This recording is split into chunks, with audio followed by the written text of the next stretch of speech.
structural cores and bonding compounds with ATC Chemicals in Ontario and Baltec Incorporated in New Jersey. Returning to Canada in 2011, Mazza is currently semi-retired, acting as a contributing editor to Good Old Boat magazine and writing articles for Professional Boat Builder and Main Boat magazines. His articles often focus on the history and development of yacht design, especially in Canada. And if you haven't read any of his articles, they are as easy to read as they are to listen to him when he speaks. Mazza sits on the board of directors at the Marine Museum of the Great Lakes in Kingston and is a past Vice Commodore at the Royal Hamilton Yacht Club. He's currently chair of the Royal Hamilton Yacht Club Heritage Committee. Why am I not surprised about that?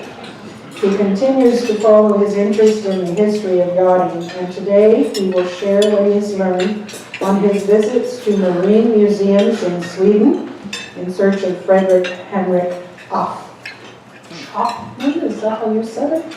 The world's first naval architect, and if time permits, marine museums in Denmark. He is in search of ideas for the re-establishment of the Marine Museum of the Great Lakes in Kingston. Please give Rob another warm welcome.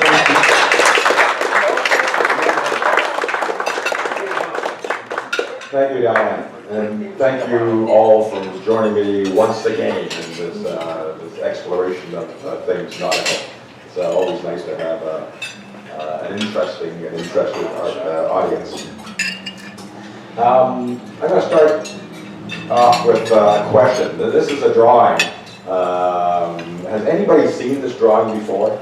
And the reason I mention that is that this drawing, I'm 99% sure, appeared on a poster that Alan Ray did to promote the LSSA Regatta at Queen City Yacht Club in the 1960s.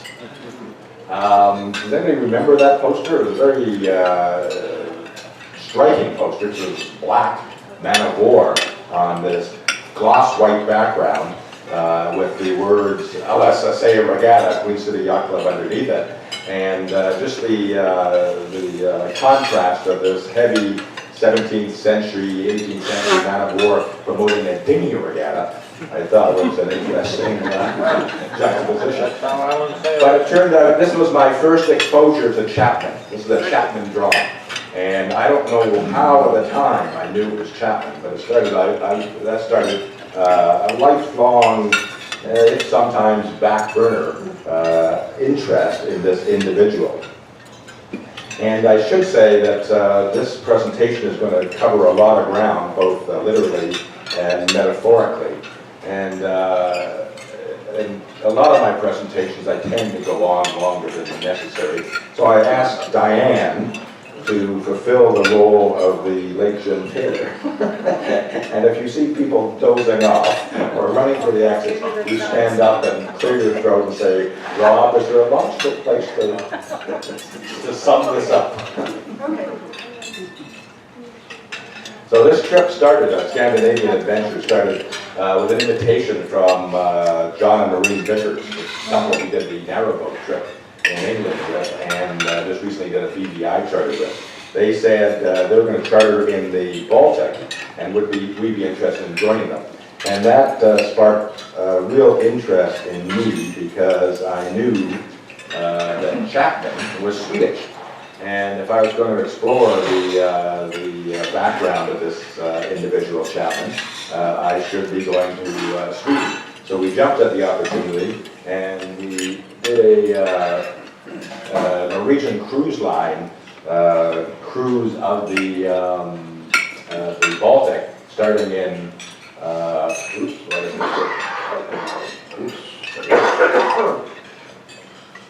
starting in Copenhagen. Is that working? Anyway, starting in Copenhagen, going to Warnemünde in Germany, up to Tallinn, 2 days in St. Petersburg, about half a day in Helsinki, then to Stockholm via bus trip, and then finishing off in Copenhagen again. And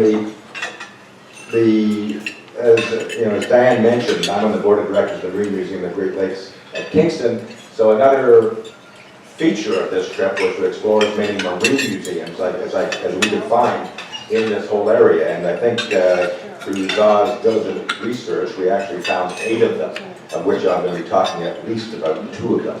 And we already had the presentation of the Mazza Museum last week, so I'm not going to dwell on that. And there we are, standing in front of our little cruise ship, the Norwegian Getaway. Perfect, thank you. Stop button? Oh, much better. There's a 4,000 passenger ship with a 1,600 crew roster, and it was our first ever cruise, period. And much to our surprise, we actually enjoyed it. But I'm not going to dwell on that. After the cruise, we returned to Copenhagen, which is there, and went to Karlskrona, which we're going to talk about in a few minutes. Then drove up to Stockholm for 3 days, then to Gothenburg, and then we crossed back into Denmark at Helsingborg, and finished. Visited the Danish Museum and Helsingborg, actually, which is also the home of Hamlet's Castle, Helsingborg. And again, all of this in search of marine museums. But the focus today is going to be on this fellow here, Frederik Henrick of Chapman.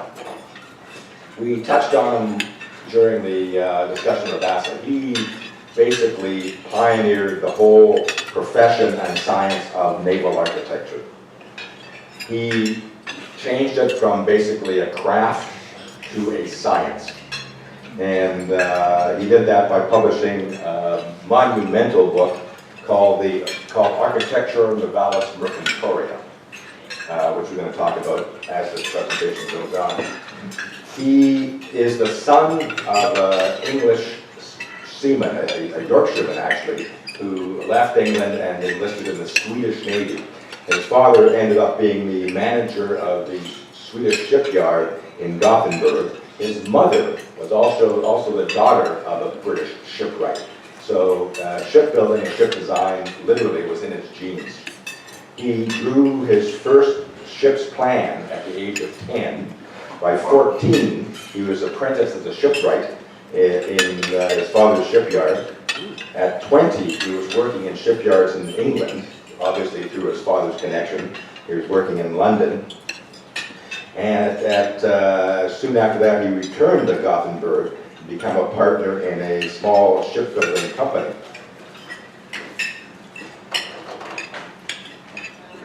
This is his home in Gothenburg when he retired in the 1790s and 1780s. But prior to that, at the age of 27, while working in a shipyard in Gothenburg, he realized that if he wanted to turn shipbuilding into a science, he needed more mathematical background. So he left the yard, went to Stockholm, got a degree in mathematics, then moved back to England and studied with a mathematician by the name of Thomas Simpson. Anybody that has done any work with steam yacht design or any other yacht design book knows Simpson's rule. Thomas Simpson was the first to figure out a means to calculate the volume of any shape by using Simpson's rule, the Simpson's multiplier, 1, 4, 2, 4, 2, 1, etc., etc. And so, amazing enough, here is Frederik Chapman, who is going to become the world's first naval architect, studying directly under Thomas Simpson, who determined how to figure out the volume and center of gravity of any shape available. While in England, he worked in other shipyards, and he recorded everything he came across. He recorded it so methodically, he was actually arrested as a spy. The British thought he was spying on British shipbuilding techniques. They held him in custody for a few weeks and then let him go, returning all his drawings, save one to him. He left England, went to Holland, studied shipbuilding in Holland, left Holland, went to France, studied shipbuilding in France, and actually was involved in the building the 60-gun French man of war in Brest. He impressed the French so much that they offered him a job in the French Navy in design. He passed that up, he went back to England. The British offered him a job in the designing for the British Navy. He passed that up and returned to his home in Sweden.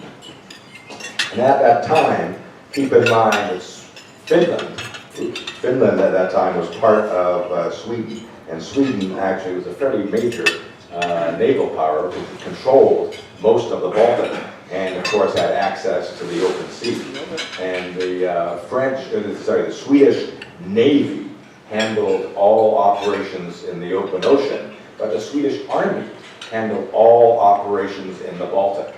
Any ship built in the Baltic for the Swedish government came under Army command, which was not unusual at times. Even during the American Revolution and the War of 1812, the ships on the Great Lakes didn't come under Royal Navy control. They came under the Provincial Marine, which was an Army-controlled operation. So the same thing happened in Sweden.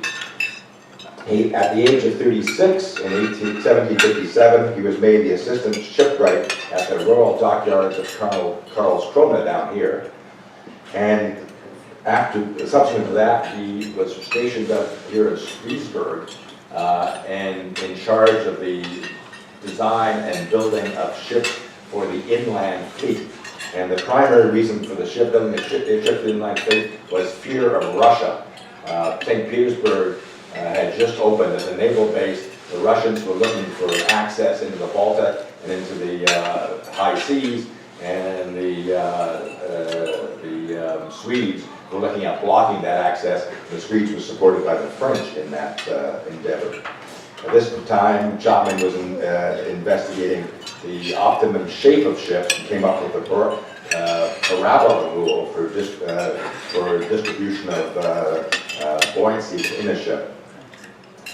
After he designed all the ships for the inland inshore fleet, he was asked to design all the ships for the offshore fleet, at which point he came into conflict with the establishment in the Swedish Navy, which were a father and son team of Charles and Gilbert Sheldon, who were also British shipwrights. They were recruited by the Swedes to design ships. The Sheldons always based their design principles on the craft theory. They had basically rules of thumb they devised over many years, and that's what determined how they built ships. Chapman, as I say, was pioneering scientific yacht design based on designing from mathematical principles. This is a painting that was done in the 18th century of 4 of Chapman's frigates in the Baltic during the war with Russia in the 1860s. In 1872, the Swedish king regained complete power in Sweden, aligned himself with Louis XV of France. Louis XV underwrote the building of the Swedish Navy, again to counter Russia. So Chapman was asked to design all the new ships for the British Navy, the Swedish Navy. At the age of 60, in 1781, he took over complete control of the Karlskrona shipyard, turned it into a ship building production operation. He built ships basically on a prefabrication method. In 3 years, he built 20 ships for the Swedish Navy. He pioneered the whole concept of prefabrication of ship design. In that time, he also pioneered and developed the whole process of mathematical ship design and started tank testing. He was the first person to actually do a mathematical analysis of ships under towing tank conditions. He was hampered somewhat because working crude had not come around yet and invented the crude rule and separated frictional resistance from wave-making resistance. But Chapman was certainly trying to pioneer that. And in 1768, he published his masterpiece, Architecture Navalis Mercatoria, which really established him in the history of naval architecture as the first one to actually bring naval architecture to a general public, to all shipbuilders, as opposed to just being a secret society amongst each different shipyard. He was going out of his way to share his knowledge of shipbuilding. He published it in Swedish, French, and English, and all the drawings in it had Swedish, French, and English dimensions. There were ships that had been already built and already proven, but it was just basically a book of drawings. It wasn't until 1775 that he actually finished the technical side of the book, explaining all his calculations on center buoyancy, metacentric height, stability, etc., etc. That book has stayed in publication for the last 250 years.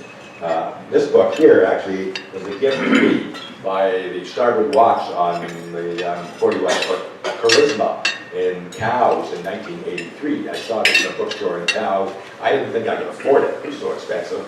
So I got together with two members of the watch, Brian Chapman and Annie McBride, and they bought it for me as a gift. So even at that time, I was quite fascinated by Chapman. The book illustrates the plans for 62 separate vessels.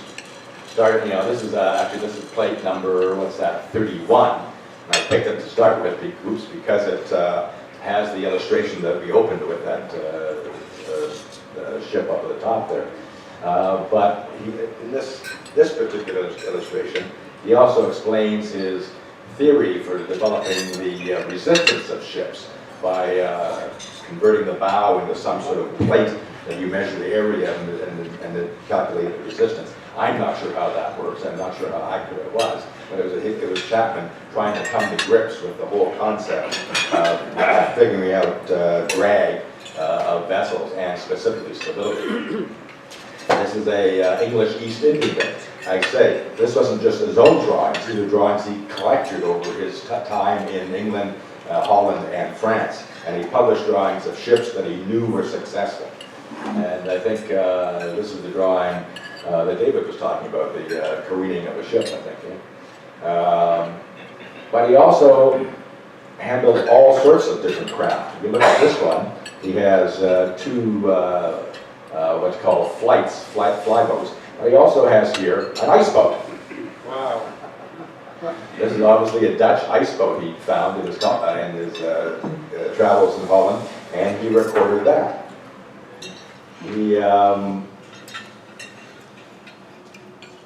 And the amazing thing about this book, it contains a number of yacht designs. This is a frigate and a schooner brackets, pleasure vessels for sailing.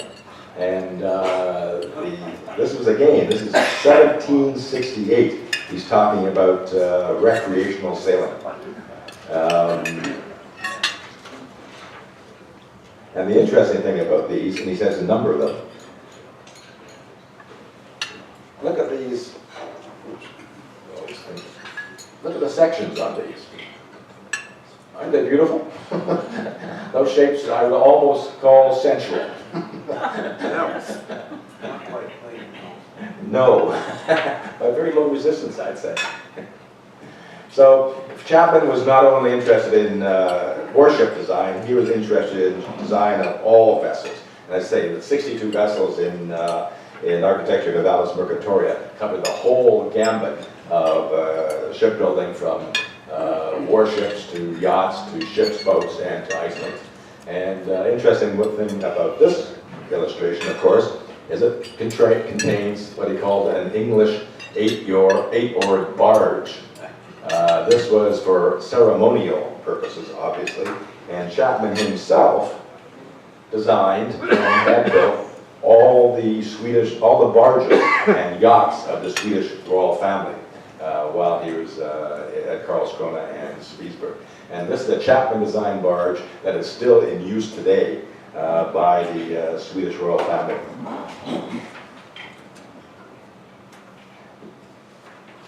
And one of the royal yachts actually we'll come across later in this presentation. We talked about the Mazza 2 weeks ago, and we talked about her stability. And so I thought it would be a good opportunity here to give this presentation, compare the midsection of the Mazza and her amount of ballast to a midship section of a Chapman designed privateer from 1768. So there's 140 years that separates these two designs, obviously. But as you can see here, the Mazza has a minuscule amount of ballast here. This is water supply, of course, and when the Mazza left on her initial voyage, she probably did not have water on board since she hadn't been provisioned yet.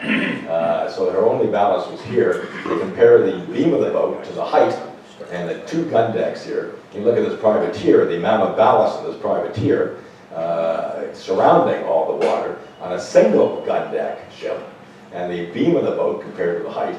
You can see why the Mazza perhaps was a tad unstable and resulted in her quick capsize. So on our cruise on the Norwegian Cruise Line getaway, one of our stops was Helsinki, and I mentioned Helsinki previously as one of the places at Sveaborg where Chapman maintained the design office and plant and a building facility for many years. And it was just by basically pure luck that we stumbled on this. We arrived in Helsinki with not knowing exactly what to do. We opted not to take the organized tour that the cruise line provided. We landed on shore and said, well, why don't we go offshore to one of these islands, one of these fortress islands.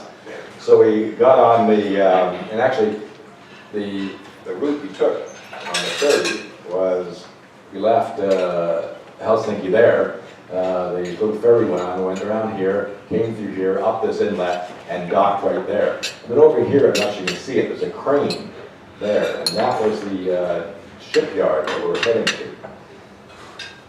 And all of this is fortress, of course, the whole island is fortress, and it's there to protect the harbor at Helsinki. And when this was built, of course, it was all Swedish, not Finnish. It was called the Sveaborg. It's now called Suomenlinna now. So we hopped on board the ferry, the Vickers and the Mazzas. We headed out, landed at the dock at Suomenlinna, got off the dock, immediately asked where the closest restaurant was, since it was getting close to lunch, and they pointed us in the direction of the marina and said there's a good restaurant there. So we wandered over the marina and we stumbled onto this dry dock. At the time, I did not know it was a Chapman dry dock. But the thing that sort of ticked me off, we turned around and there was a restaurant behind us that was going to be open that evening. The restaurant's name was Chapman's. So it turns out this was a Chapman-built dry dock, built in the 1780s. It's 250 years old and it's still operational. And it was designed primarily to house the entire inshore fleet of the Swedish Army during the winter. Because Chapman had determined that it was much better to actually dry dock the ships during the winter than leave them in the water. So this dry dock was built to house as many of the archipelago frigates as they could fit in there. I think there's 12 ships that could fit in there. And then this is the view of the dry dock from the other direction. You see how everything's laid out so the ships can be basically beam onto each other, running this way along the dry dock. But it's still an operational dry dock. The cranes are still there, the cranes are still used. And adjacent to the dry dock we were just looking at, and in order to get into that dry dock, you have to go through this dry dock, which was occupied by a mammoth seagoing tug. And you can see down here, there's a guy down there somewhere. They're replacing the prop shafts and the ducted propellers and doing a bunch of work on the ship. So it's a functioning dry dock, still after 250 years since Chapman's time when it was built. But also, it also was a working dry dock, or working conservation area, I guess, for older wooden boats. This is a 22 square meter that was being worked on there. There's an old 6-meter, 1930s 6-meter, two of them there actually, being worked on. And this is a place we just sort of stumbled on by accident. While we were here, by the way, my brother actually made a presentation here about the 6-meter whirls in Vancouver. While that was taking place, we were actually in this dry dock here looking at Swedish 6-meters as well. Then, of course, our goal was to have lunch, so we did finally have some lunch while we were there. So once we finished the Norwegian Cruise Line cruise, we returned to Copenhagen. We rented a car, and I should mention that one of the stops on the cruise was Stockholm, and that's when we went to visit the Mazza Museum for the first time. But once we got back to Copenhagen, we got off the ship, we went to the airport, we rented a car, and the first stop that I wanted to get to was Karlskrona, which is way down here. And Karlskrona was the furthest south in Sweden. You can go to establish a naval base that would be as ice-free year-round as possible. No, that actually, I still need that. That's just nice.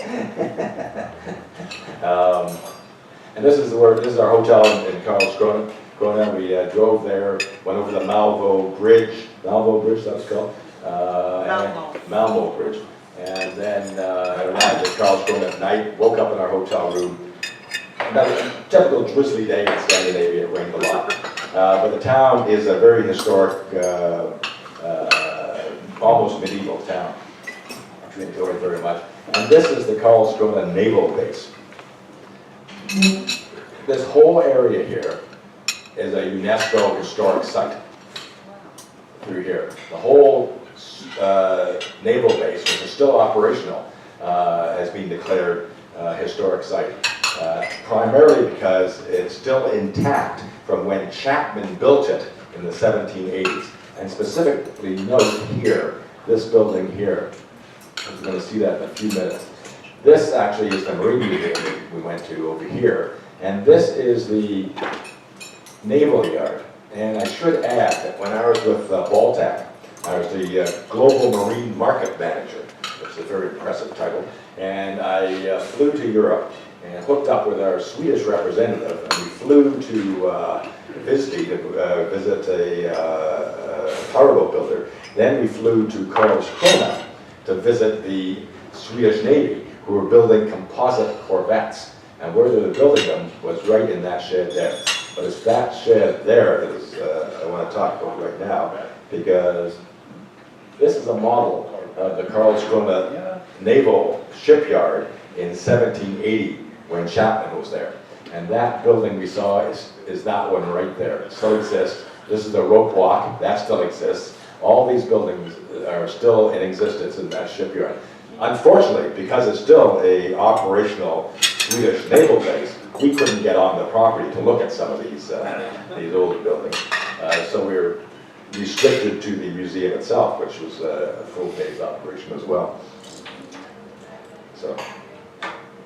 So this is the museum at Karlskrona. It's the official, basically, Swedish Naval Museum. It's the oldest museum, operational museum in Sweden. It was established in 1752 during Chapman's time by King Adolf Frederik, who was the monarch at the time. This building itself was built in 1997. And this museum comes under the same group of museums as the Vasa Museum and the Swedish Maritime Museum. All three of them are handled by the same sort of mother operation.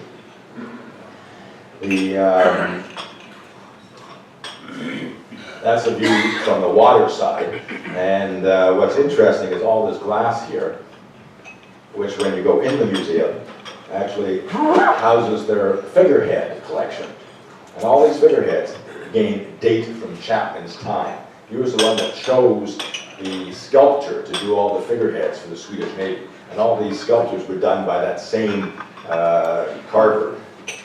Chapman was very fussy about what the ship should look like, and he wanted realistic depictions of the figureheads.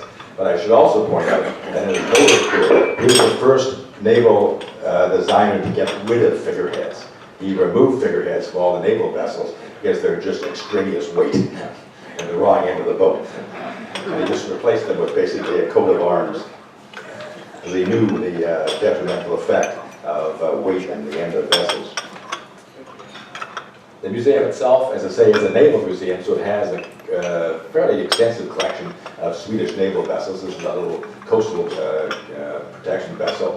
That's behind it is a guided missile MTB, basically, and then a square-rigged training ship beyond that. And then adjacent to the museum as well, as you can see the naval vessel back there in the museum behind it, there's also a huge fleet, large fleet of sail training vessels, obviously locally built, and I presume they use them for training young adults and youth and whatnot in both shipbuilding and in sailing.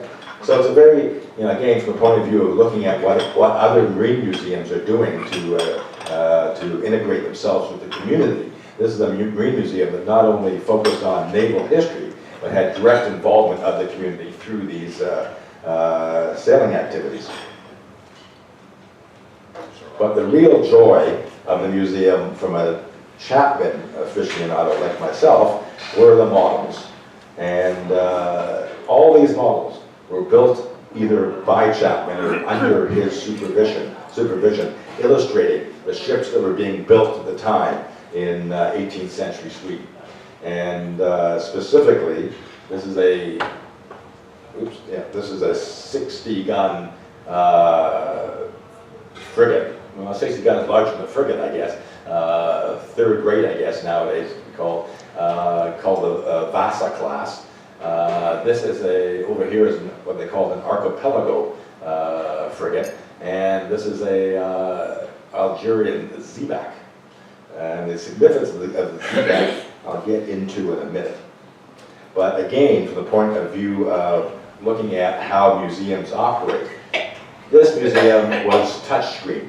The first time I ran into touchscreen displays was at the National Maritime Museum at Falmouth, and then at the Mary Rose Museum near Southampton, at the Naval Dockyards at Portsmouth. And this is the way museums are going now. It's all touchscreen, and in this particular case, if you touch that screen there, that area there, you get this. It tells you it's the ship of the line Vasa. You have the option of going in English, German, or any other language. And then if you hit the text button, it would give you a text of what the history of that ship was. And this is a model of an archipelago frigate. And when you hit the button, it gives you the archipelago frigate menu there. And you hit that again, and it gives you the text, which basically says, find it here, it says, this is text relief. It says, Frederik Henrick Chapman constructed 4 types of archipelago frigates for the Army's Navy. Their design is reminiscent of Zebaks from the Mediterranean. Archipelago frigates could be sailed or driven forward by oars. Their purpose was to be effective battleships on shallow water. The model shows the archipelago frigate Spybird. It is fully rigged and was probably built in 1789. The ship was launched in 1790 and was taken over by the Russian forces after the fall of the fortress of Spybird in 1808. A few months later, the Swedish forces managed to reclaim the ship after a fierce battle. So again, the amount of detail you get off these models just on touch screen was quite impressive. And I should add that the whole purpose of the archipelago frigate was to be able to operate in congested waters in the archipelagos of the Baltic Sea. All Swedish harbors, Stockholm specifically and Helsinki, had these collections of islands off the harbor, which offered basically an excellent protection from naval attack. But in order to fight within those islands, Chapman designed these ships that were very shoal draft, could be operated by sail or by oars, and could operate in very congested waters. In actual fact, because they're so narrow and so shallow, they weren't particularly good sailors because they didn't have enough stability. And because they were designed to house a crew that could man about 20 guns and provisions for at least 2 weeks, they were heavy and were difficult to row. So in actual fact, they could only do about half a knot under oars. But their biggest advantage was their maneuverability. They could, by the use of oars, align themselves to basically concentrate their fire in a specific direction. So in a lot of respects, they were basically just mobile forts. They could anchor themselves and position themselves off harbor entrances and offer a considerable amount of gun firepower, especially when aligned with other sister ships. I talked about Chapman's tank testing capabilities. In this museum at Karlskrona, they had all his tank testing models and the model of his towing tank, which was originally 100 meters long and about 4 meters wide. And he towed them by dropping weights, by controlling the falling weights. And he timed, obviously, the passage of the model past 2 fixed points. And by doing so, he was able to figure out the relative resistance of different hulls. Again, as I mentioned, it was somewhat misleading because he hadn't mastered the whole question of laminar flow and separating skid resistance from wave resistance, but it was the first sort of baby steps in establishing ship design as a science as opposed to as a craft. And this is a model of the mast crane that he designed for the Swedish Navy at Karlskrona. And having just designed the mast crane at the Royal Hamilton Yacht Club, I was somewhat focused on mast cranes when we visited this yard. What's that? No. But the mast crane still exists. It's on the naval base in Karlskrona, and there it is right there. This, by the way, is a Thisbe-class corvette. And the reason I was there visiting their construction is it's one of the world's only completely composite naval vessels. It's fully cored with diab linear core and carbon fiber construction. So the Swedes are very much leading the way in composite ship design. So the Swedes are still very much in advancing the whole yacht of naval architecture, naval construction specifically. What's the pointy building on the left? Is that an old crane? Pointy building, that's the mast crane. That is the mast crane. So, then you go into the museum. As I said, in addition to the other models, you get these 4 large models of the same ship. It's a 60 gun Crown Prince Gustav Adolf. And these were used as training devices for the Swedish Navy and for Swedish shipwrights to show the same ship in varying degrees of construction. Here it is being built on the yard. Here it is ready for launch. Here's a cross-section showing the whole interior. And then they also had a full rig model. So here's another shot of the model depicting the 60-gun ship ready for launch. And I should mention that Chapman had zeroed in on the 60-gun ship as being the primary vessel of the Swedish Navy. It was large enough to operate safely and conduct combat offshore, but it was also the largest vessel he felt they could operate in the Baltic and still provide a degree of seamanship and maneuverability. So, and that's something we learned from the French, actually, because when he was in Brest, there was a 60-gun ship that he witnessed being built in Brest.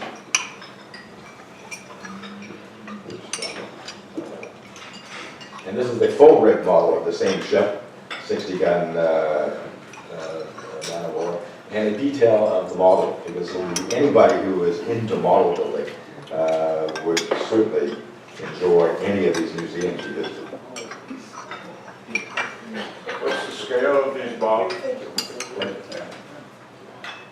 And this being a naval museum, they concentrated on naval gunnery, and they had this life-size diorama, I guess you'd call it, of manning 2, I presume they're 24-pound gun naval guns, with a crew of 9 people per gun.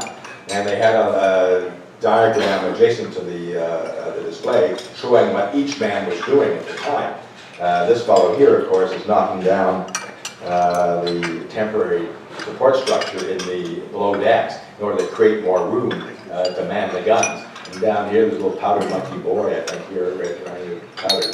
And it was a phenomenal museum from the point of view of understanding something about naval warfare.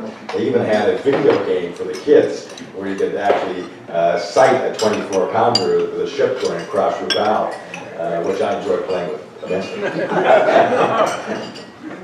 And here's a shot of Zom next to a 6-pound naval gun. And I took this picture because my involvement with the Marine Museum of the Great Lakes were focused somewhat on the Ontario. If you know, the Ontario is a provincial marine vessel that was sunk in 1780, exactly the same time period we're talking about here in Chapman, in Lake Ontario. It was a 20-gun warship, of which 16 of the guns were 6-pounders. When you hear about naval warships like the Victory with 32-pounders and 24-pounders and 8-pounders, you tend to dismiss a 6-pounder as a sort of a little pea-shooter. But a 6-pounder is a big gun. And when you had 16 of those on the Ontario, you appreciate how much of a naval force that provided to Lake Ontario during the American Revolution. She unfortunately was lost, of course, with all hands in 1780 in the Chapman hurricane.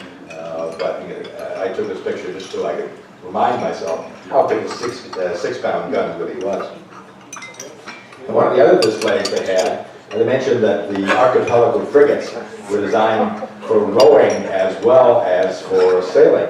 And so they had this display to indicate how difficult it was to row one of these vessels. And I didn't try this, but Zah did. And you can tell by the look on her face, it was a challenge. Again, from the point of view of what I was looking for from the point of view of what other museums were doing, the amount of interaction that takes place with the visitors in museums nowadays is quite impressive. The whole purpose is not for you to just sit there and stare and read something, but the whole purpose is basically to get involved in what the museum has to offer. And the other thing, again, this museum, because it's basically a sister to the Mazza Museum, a partnership with it, all under the same umbrella, they had a whole display on the diving bales that were used to salvage the guns on the Mazza. Remember, the Mazza was sunk in 1728, but in 1760 they salvaged. She had like 68 24-pound bronze cannon on board. And in the 1760s, they salvaged every one of those guns except 2. And they salvaged it with a diving bell. And she was at 100-foot depth, you may remember. And they had a model of what the Mazza looked like in 1760. And you can see here, that's the diving bell there, over the model. And they salvaged the guns on the upper deck by basically bashing through the deck to get the guns and pull them up. That's one reason the upper decks of the Mazza were in such bad shape, because of the salvage operation. And they salvaged the guns from the lower deck by pulling them out through the gun ports. And they did it from a diving bell, with guys working in the dark with ropes and boat hooks, trying to get ropes around the cannon and hoist them up. And they said they got 64 of those guns off that ship by doing this in frigid water. The question,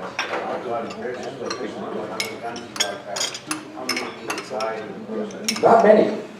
They had a specialized crew, and I'm not sure how long they lived afterwards. But the actual loss of life during the process wasn't mentioned as being an encumbrance at all, because they relied on this trained force of people to do it. Of course, life back then was a little. And again, from the point of view of looking to see what other museums are doing, all these museums had sections that were children-friendly, educational. And I just took the shop as basically a little sailboat with a chart on the wall of what would be done with it. And I presume they had young people come aboard and had to conduct classes and whatnot. And a lot of this museum was devoted to children's education. The other thing that surprised me of the Swedish Navy was the number of submarines the Swedish Navy had. This was a model of a submarine dating from 1909. And actually, when we visited the island of Spitsberg, they had one of these submarines sitting on shore just by the ferry dock when we came in. And right next to the formal part of the museum was a submarine museum, and they had an actual 1909 Jules Verne-like submarine sitting there. And it was just, it was one of those things you look at and say, you know, when I say the word Jules Verne came, it looks like the Nautilus. It looked like this sort of early 20th century concept of what a submarine should look like. Did you go aboard? We didn't, but I'm not sure. But what impressed me even more is when we walked to the bow of that submarine and turned around and looked back, you saw this submarine. You know, I didn't even notice it at first. I was so focused on this one. I just turned around, looked at, holy shit. There's a full submarine inside the building, which you could go on board. But we looked at our watches and said, we're getting pretty tight on time. So we got on our way. And so around 5 o'clock, around closing time, it was time to leave the Marine Museum at Karlskrona. We hopped in the car. Actually, we stayed one night at, I'm not sure where we stayed, what was the name of the place? Like a beautiful place on the coast. And then the next day we went to Stockholm, booked into a hotel at Stockholm, and spent 3 days there. As I say, we were in Karlskrona down here, made one stop here somewhere, and then spent 3 days in Stockholm. And Stockholm, I found a bustling metropolis. It was I did not feel comfortable in Stockholm. It was just too much going on. But it allowed us to go to the Vasa Museum, where we actually had a 1-hour meeting with the curator, which was really invaluable. But it also allowed us to go to this museum, the Swedish Maritime Museum in Stockholm. Now, this museum was built in 1938. And what this museum houses is not only a number of models of dating from Chapman's time, it contains all of Chapman's drawings. And it contains drawings of all local yacht designers. All Nude Reimer's drawings are in this museum. My brother, when he got drawings of our father's 6-meter Kitsida, those drawings came from this museum. It has 900,000 photos, 50,000 objects, and 45,000 drawings. And again, it comes under the umbrella of the Vasa Museum. Actually, this museum actually oversaw the salvaging of the Vasa. And there's now grouped with the Vasa Museum, the Karlskrona Museum, and this museum under the same umbrella, the same management. And when you go in this museum, you go to the rotunda, and the first thing you see is this. This is the back end, the stern of the Swedish royal yacht, Amphion, which was designed by and built by Chapman. This vessel survived into the early 20th century as a royal yacht. It fell into such hard times at that point, they had to break it up. But a group salvaged the stern and the main cabin. And that's the model of the Amphion. It was modeled on the archipelago frigates that he had designed. It was shoal draft and light displacement, and it ended up being the headquarters of the king and his admirals in every major Swedish naval engagement in that period, especially the war with Russia. So the king actually used this as his mobile headquarters.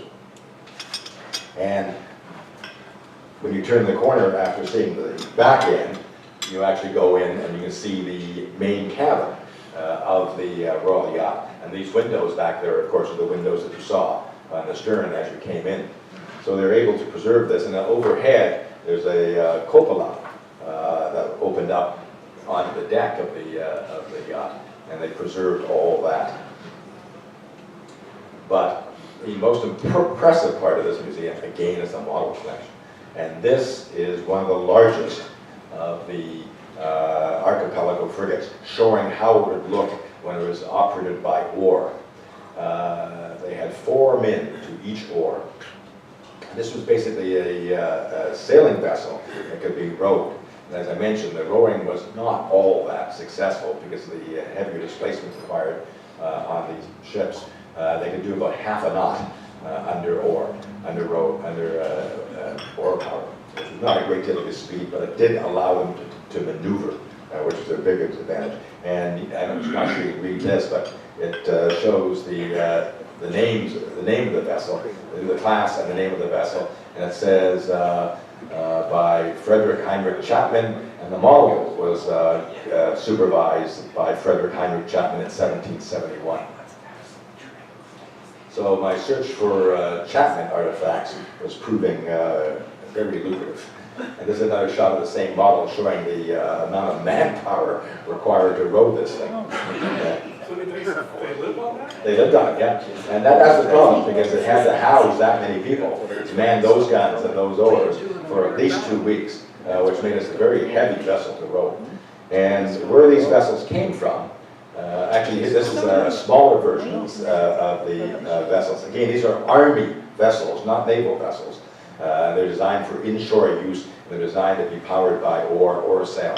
And he had a whole class of them, from the largest ones, which you saw previously, to these smaller ones. And he also had a model of an Algerian xebec. These were boats that fascinated Chapman. And all boats, ships fascinated Chapman, but he combined what he did, as you see in these drawings from Architecture of Navalis Mercatoria. He combined the features of the xebec with the features of the Maltese galley from the Mediterranean in order to create these archipelago frigates. He took basically the shoal draft hull shape of the xebec, tried to combine it with the streamlined hull shape of a galley, and basically the shoal beam of a galley to make it easier to row. Again, all of this produced a vessel that did not sail well because of the narrow beam and high center of gravity and shallow draft, and a vessel, because of the increased weight, didn't row very well. But it certainly proved itself in the wars with Russia in inland waters. They were very successful in those applications.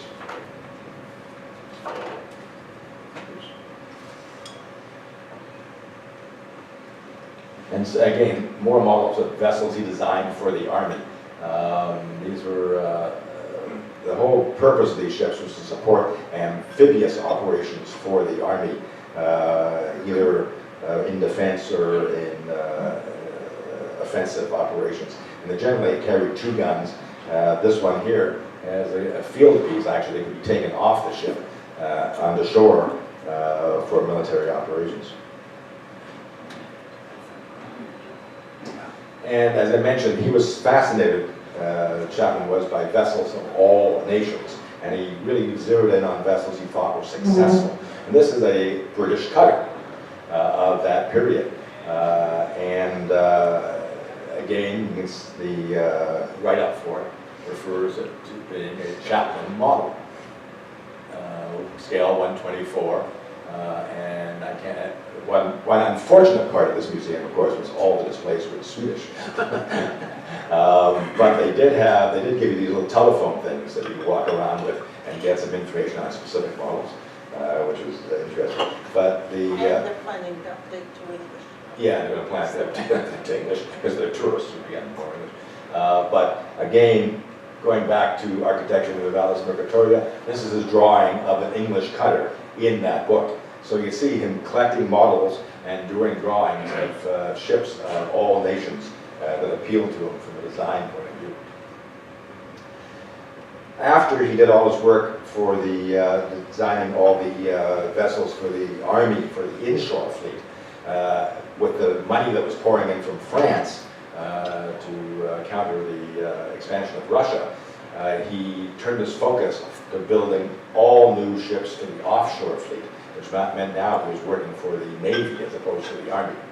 And as I said, he zeroed in on the 60-gun ship as being the optimum ship for the Swedish Navy. So he built 10 of these 60-gun ships, plus 10 smaller frigates, so 20 ships, all within 3 years out of the Karlskrona shipyard, by primarily taking advantage of prefabricated construction. And he actually had molds built of the bow and stern, so they could prefabricate the bow and stern frames and planking every time, so they wouldn't have to essentially start from scratch every time they built a ship. And he was the first person, as I say, to employ prefabricated construction in any vessel, let alone naval vessels. And the other thing about this museum was not only did it focus on Chapman, it focused on the whole history of the Swedish Navy. And one interesting period in this whole development, of course, was another Swede by the name of John Ericsson.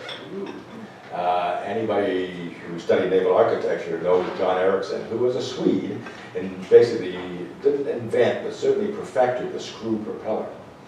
And his expertise came into play during the American Civil War when he designed and built the first ironclad monitor in 100 days. And the timing was perfect because it was launched just in time to counter the Merrimack off Newport News.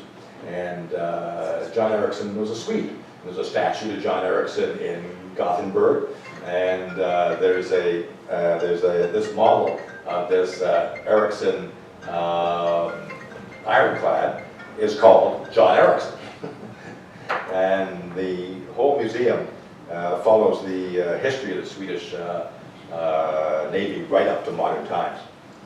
And then of course, now there are areas of the museum, you get the whole display on the Swedish East India Company, which Chapman designed ships for, and a cafeteria, of course, where we had lunch, a whole section on marine art, a whole section on modern commercial Swedish operations, container ships and whatnot. It's a place well worth visiting. It wasn't that crowded, mind you, and we had an opportunity to spend a lot of time talking to the people on staff about Chapman specifically. So it was very interesting.